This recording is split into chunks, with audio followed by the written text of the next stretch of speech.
Escolha Escola de hoje vai falar sobre álcool e adolescência, a relação entre o álcool e a educação e como deve ser a postura dos pais nessa questão tão delicada. E para isso a gente convidou a psicóloga Daniele Zeotti. Boa noite, Daniele. Boa Obrigado noite, pela Chico. presença. Obrigada por ter-me aqui. Rafael Pasquim e Fabiola Medeiros já estão aqui interagindo com o nosso público que quer participar. E o nosso aquecimento aqui já estava bem animado, né? E a gente estava falando aí sobre como isso está difundido, né? Como todo mundo aí hoje tem um caso para contar de adolescente bebendo muito nas festas, né? E esses adolescentes que estão aí no ensino médio, né? Vamos situar dessa maneira, né, Dani? Como é que você começaria abordando essa questão aí? Vamos começar, então começamos? Valendo? Vamos então? lá, então valendo. Agora tampando a cola, né, gente? Senão todo mundo vai achar que eu colo o tempo inteiro, vamos colocar São a os cola estudos. aqui e mais pronto, sumiu a cola. Bom, boa noite a todos. Realmente, o problema do álcool na adolescência tem crescido vertiginosamente nos últimos anos, algo que deu um salto, digamos, na última década. Então, essa geração atual, dos 15 aos 25 anos, não só tem experimentado, como tem abusado do álcool. Realmente uma situação bastante preocupante. Outro dado que chama bastante atenção é que nessa mesma faixa etária, as meninas começaram a beber em maior quantidade que os meninos. Por que isso é preocupante? Porque pelo próprio fator metabólico do menino e da menina, a menina, por ter mais gordura corporal e menos água no corpo, a gente sabe, né, meninas, quando a gente quer emagrecer, o tanto que custa, né? Então é porque a gente tem menos água e um pouquinho mais de gordura que eles no corpo. O que acontece? A gente metaboliza o álcool de uma maneira mais lenta. Isso faz ele ficar mais tempo circulante, portanto, mais tempo de toxicidade no nosso organismo. Então as meninas agora adolescentes de 15, 16 anos, que estão bebendo mais que suas mães bebiam ou bebem, com certeza, na idade das suas mães vão ter algumas dificuldades aí, problemas clínicos que a gente ainda não consegue vislumbrar, mas serão problemas. Ô Dani, você falou aí de 15 a 25 anos, né? Eu até fiz essa delimitação que seriam os adolescentes, né, que estão no ensino médio, mas a gente tem que incluir esse público aí até os 25, porque boa parte dessa turma ainda mora com os pais e ainda preocupa os pais nesse sentido, né? Na verdade, quando a gente fala do uso do álcool, a gente até estica um pouquinho, porque hoje é verificado no Brasil que são dados do IBGE de 2012, que 50,3% dos alunos do 9º ano do ensino público, portanto, em torno dos 13 anos, 14 anos, já tinham experimentado bebida alcoólica. Então, a experimentação começa aos 13, mais ou menos, no Brasil. E a gente tem que estender até os 25, porque realmente a adolescência está maior. A infância encolheu, então a gente pega aí os pré-adolescentes com 10 anos, com 11 eles já se dizem adolescentes, e a gente vê adolescentes até assim, a gente está sendo generoso aos 25, né? Parar por aí, mas a gente vê adolescentes de 29, E é muito comum a gente ter relatos aí de famílias aí que minha filha de 23, 24 anos mora com os pais ainda, né? Chegou no último estágio aí da bebida, né? Em coma, quase comuns esses relatos, né, Dani? Sim, porque o que acontece, Chico? O corpo do adolescente ainda está em desenvolvimento. O álcool, é importante a gente ter uma coisa na cabeça, ele sempre é tóxico. Não há dose não tóxica. Ele é tóxico em qualquer dose, tá? Ele é tóxico. Dependendo da pessoa que for fazer uso do álcool, a toxicidade é mais importante, digamos assim, ou mais deletéria.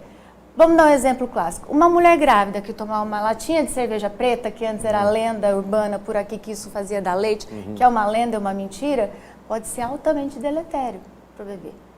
Um adolescente que tomar 3 doses de vodka, com certeza é muito mais deletério do que um adulto. Por quê? Porque o corpo dele está em desenvolvimento. Inclusive a questão neurológica.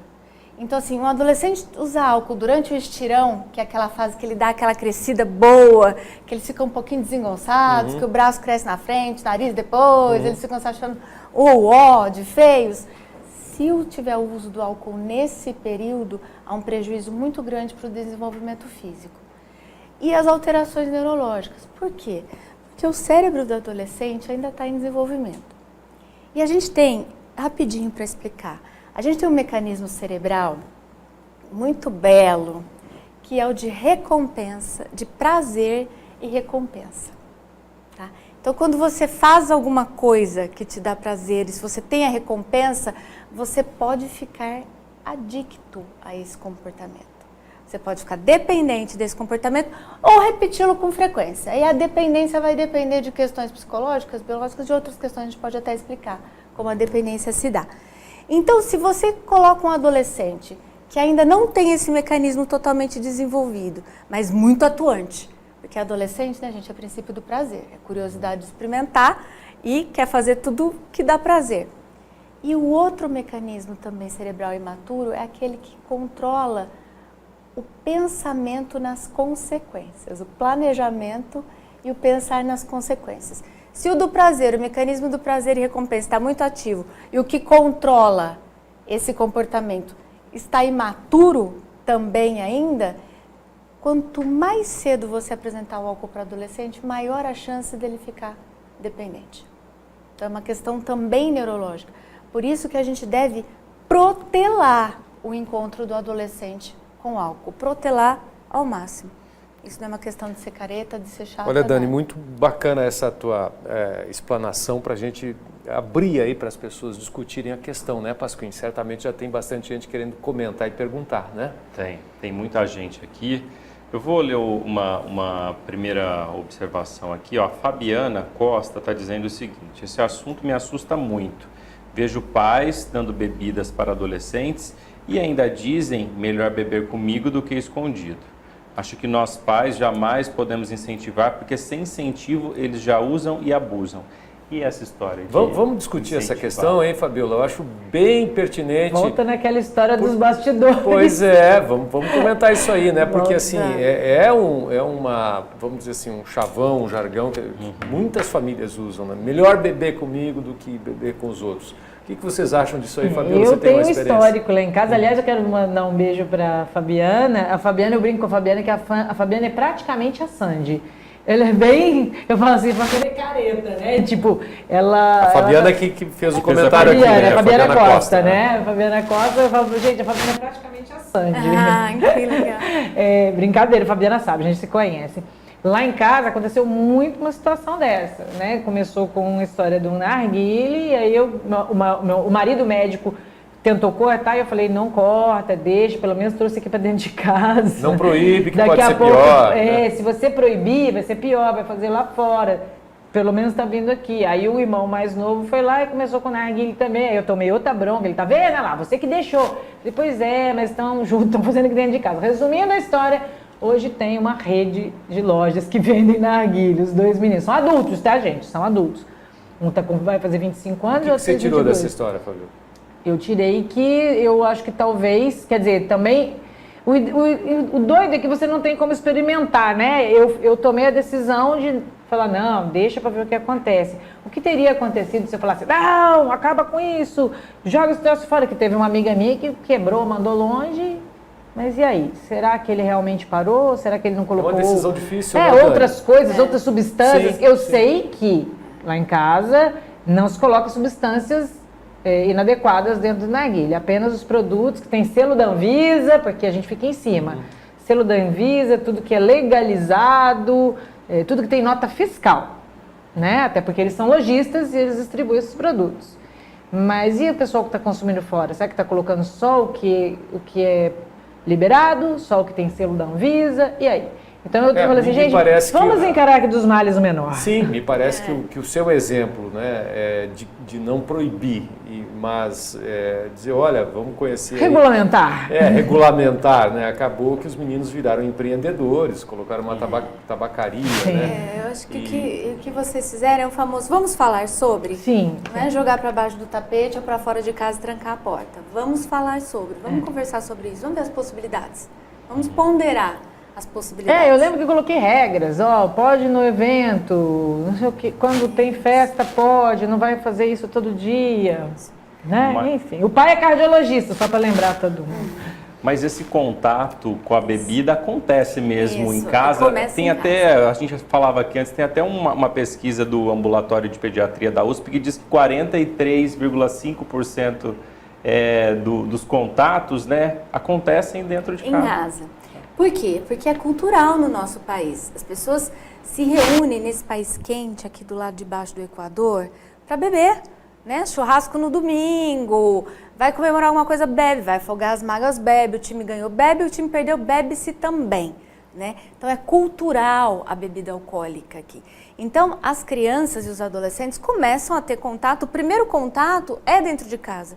Não há problema em relação a isso, mas vejam bem, as crianças e os adolescentes aprendem também a partir do exemplo dos pais. Então é fundamental esse exemplo, que o uso seja moderado, que não traga prejuízo ao pai nem à mãe, que não traga prejuízo ao trabalho de nenhum dos dois, à saúde física, enfim, que seja circunscrito às situações então festivas e que isso fique bem claro para os filhos. Não é legal os filhos verem pai babando, caindo, se machucando em casa. Não é bacana, né? Agora, essa história que desde que eu postei... E os filhos percebem muito, né? Mas tem uma antena incrível para perceber isso. E a maioria se incomoda. Sim. Né? Eu tenho pacientes que me falam, não parecia meu pai, não parecia minha mãe. Eu já tive pacientes assim que quando a mãe bebia choravam porque tinha medo da mãe vomitar. Porque a lembrança era da mãe vomitando. Então, assim, isso traz situações bastante importantes aí que vão repercutir depois, né? Para a vida da criança, do adolescente, vão repercutir até na idade adulta. Mas voltando, desde que eu postei no Instagram hoje cedo, que a gente estaria aqui falando sobre esse assunto, a pergunta campeã foi exatamente essa, que vocês trouxeram. Como é que faz? Começa a beber em casa, não começa? Aqui, são variações do mesmo tema, né? Mas a campeã de audiência é essa. Então vamos esclarecer, que eu acho que essa é fundamental. Claro, eu vou só te interromper um minutinho para a gente fazer só um intervalinho e a gente já volta com essa questão aí, né? Se começa a beber em casa, se é melhor ou se não é. Um instante só, a gente já volta.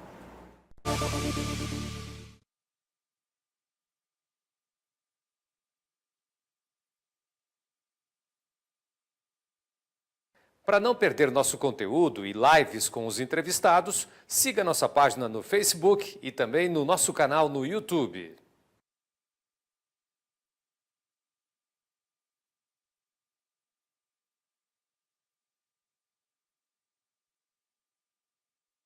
Para não perder nosso conteúdo e lives com os entrevistados, siga nossa página no Facebook e também no nosso canal no YouTube. Segue o líder! A Escola SEB está em festa! Foram 110 aprovações na primeira chamada da FUVEST, 14 na FEA, 9 em Direito, 9 em Odonto, 19 em Engenharia e 5 em Medicina. Parabéns a todos os alunos! Venha estudar na escola que é 8 vezes campeã no Enem e mande bem no vestibular. Inscreva-se no concurso de bolsas. Acesse escolaseb.com.br.